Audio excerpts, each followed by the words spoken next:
Assalamualaikum warahmatullahi wabarakatuh. Bismillahirrahmanirrahim. Walhamdulillah wassalatu wassalamu ala Rasulillah wa ala alihi wa sahbihi wa mawala. Qala rabbi shrah li sadri wa yassir li amri wahlul 'uqdatam min lisani yafqahu qawli. Amma ba'du.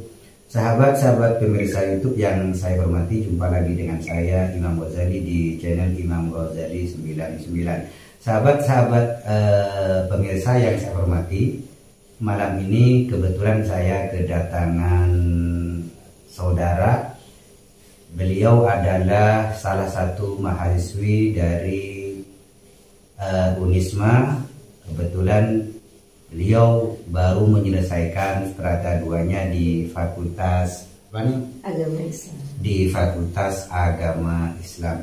Sahabat-sahabat, mari kita ikuti kira-kira apa dan tujuannya apa datang ke saya, menemui saya.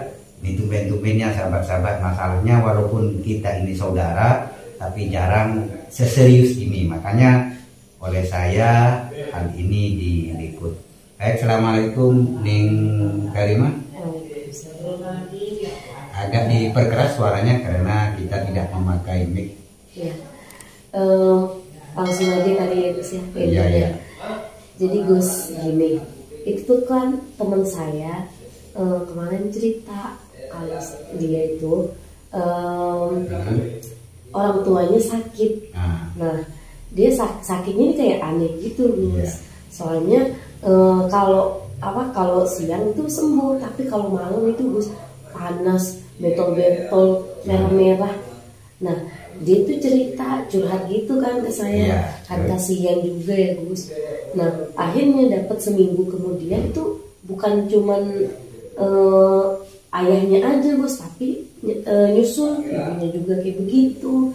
Kadang dianya pun juga kayak begitu Gus. Nah, saya bingung kayak gini tuh apa penyakit, murni penyakit apa ini kiriman gitu ya Gus?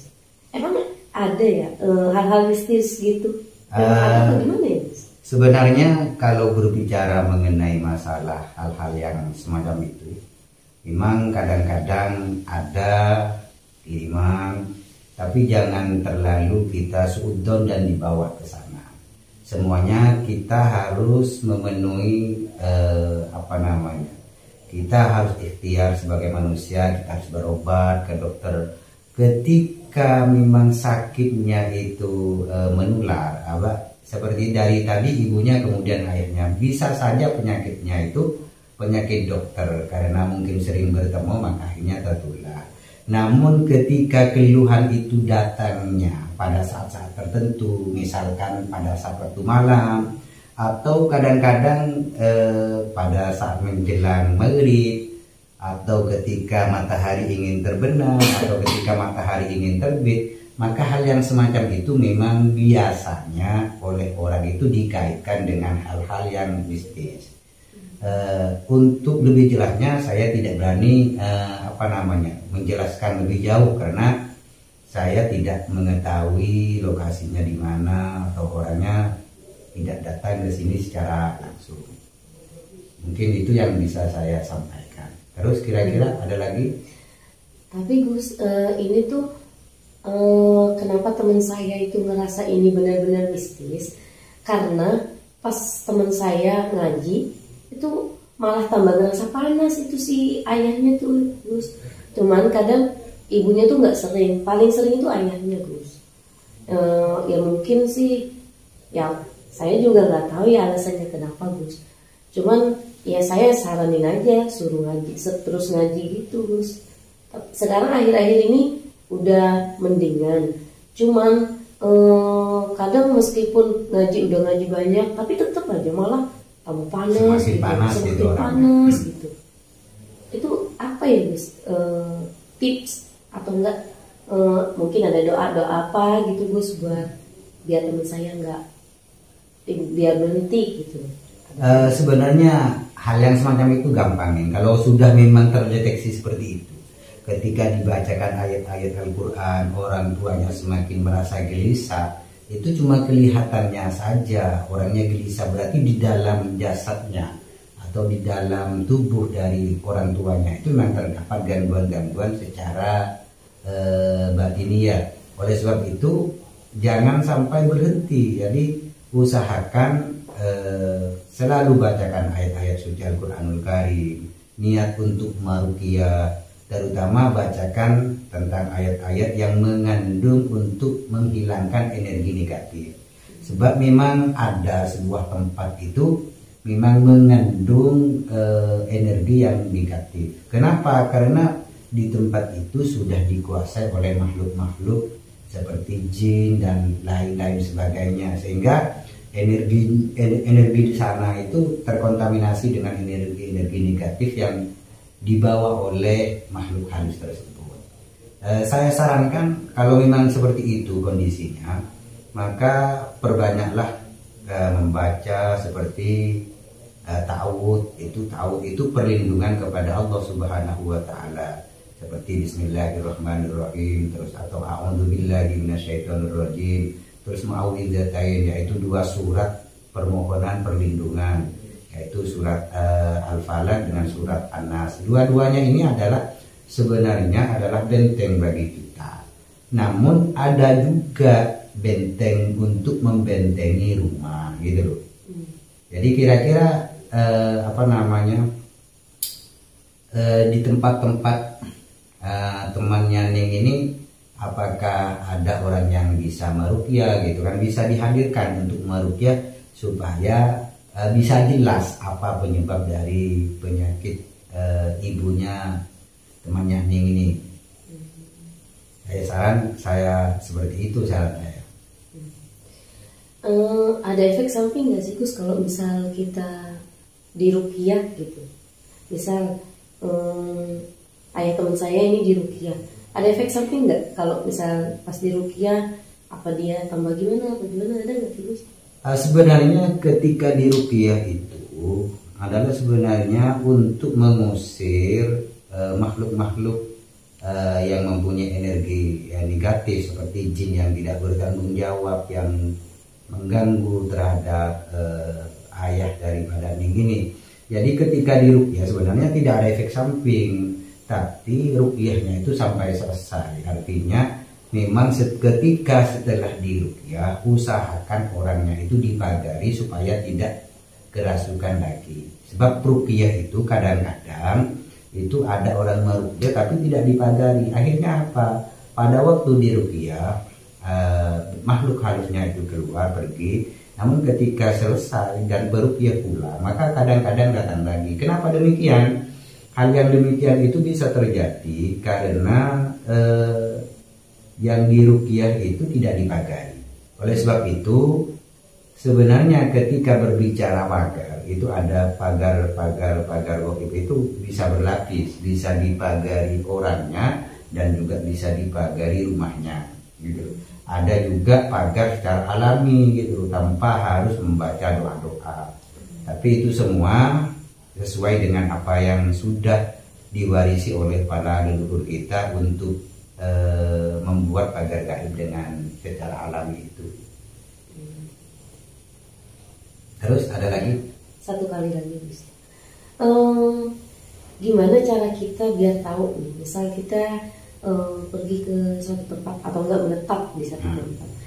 Nah, kita gimana cara taunya kalau tempat itu aman dari makhluk halus lah, atau enggak kirim-kiriman dari orang, kita udah stay di situ, udah lama di situ, terus kayak udah ngerasa nggak nyaman. Nah, biar tahu gitu loh. Sebenarnya untuk bisa merasa nggak ada yang aman sebenarnya. Semua diri kita itu tidak ada yang aman dari gangguan makhluk halus gitu. Makanya kita itu oleh Nabi dianjurkan membaca ta'awudz, dianjurkan membaca ayat kursi, terutama ketika tidur, membaca basmalah sebanyak 21 kali, terus membaca Mu'awwidzatain, terus membaca ayat kursi. Itu adalah anjuran-anjuran Nabi yang berarti bahwa setiap orang Islam atau setiap diri kita itu tidak aman dari gangguan-gangguan makhluk halus, walaupun gangguan itu kadang-kadang tidak menyakitkan. Umpamanya kayak gangguan malas untuk melakukan sholat, itu sebenarnya juga gangguan dari makhluk halus, tapi kita tidak merasa. Kemudian untuk mengetahui bagaimana kita itu tidak terganggu dari gangguan-gangguan makhluk halus itu, kita harus mempunyai kepekaan diri. Nah, kepekaan diri ini untuk kalangan kita itu alangkah baiknya memperbanyak zikir. Sebab ketika orang banyak zikir kepada Allah, ingat kepada Allah, maka secara otomatis Allah sendiri yang akan menjaga orang tersebut. Dari sana nanti ketika ada antara energi negatif dengan energi positif ketemu, ketika orang itu banyak berzikir, maka dalam badannya itu ada energi positif, sehingga ketika bertemu dengan energi negatif maka kayak ada benturan. Maka di sanalah dia akan merasa bahwa di situ ada gangguan-gangguan yang memang harus dihindari atau gangguan-gangguan yang harus dihilangkan, gitu loh. Saya kira seperti itu nih jawabannya. Iya, masih ada lagi sih, Bos. Cuman ini kayaknya keluar dari konteks. Iya.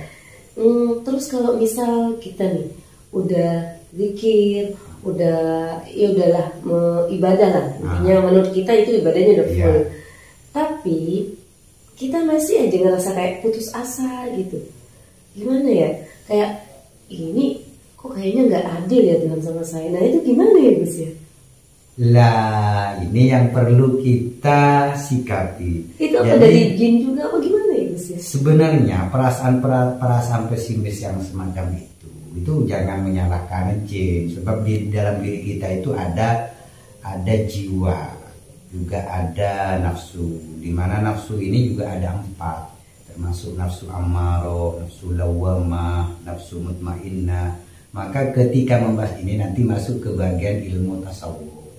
Tapi kita sebagai orang Islam dianjurkan, bahkan diharuskan jangan sampai berputus asa dari rahmat Allah. La taqnatu min rahmatillah. Jangan sampai kita itu berputus asa dari rahmat Allah. Kemudian kenapa kok kita merasa tidak adil? Karena kita sering melihat setiap kejadian itu dari mata kita, dari arah sudut kita memandang. Kita tidak melihat apa hikmah di balik kejadian itu. Sehingga ketika tidak melihat hikmahnya, maka kita akan selalu merasa ketika suatu kejadian tidak sesuai dengan keinginan kita, maka itu dianggap sesuatu yang tidak memihak kepada kita. Saya kira seperti itu. Oke Gus, ya, terima kasih. Sudah, terima kasih. Alhamdulillah. Teman-teman, ternyata Ning Karima sudah merasa puas dengan jawaban yang saya sampaikan, termasuk terkait dengan keputusasaan yang sering dialami oleh orang-orang. Maka ketika ada seorang yang merasa putus asa, maka jangan lihatlah dari arah kacamatanya, dari arah kaca atau dari arah sudut pandang dia melihat terhadap kejadian-kejadian yang dialaminya. Lihatlah di balik itu ada apa. Sebab setiap Allah menguji, setiap Allah memberikan cobaan, itu di balik itu semua sebenarnya ada hikmah. Oleh sebab itu sahabat-sahabat, terima kasih sudah mengikuti konten saya, dan mohon maaf apabila ada silap kata, dan saya ucapkan terima kasih kepada Ning Karimah yang sudah mau untuk saya ambil gambarnya, walaupun niatnya tadi itu sebenarnya malu untuk di hadapan sahabat-sahabat sekalian. Terima kasih. Wassalamualaikum warahmatullahi wabarakatuh.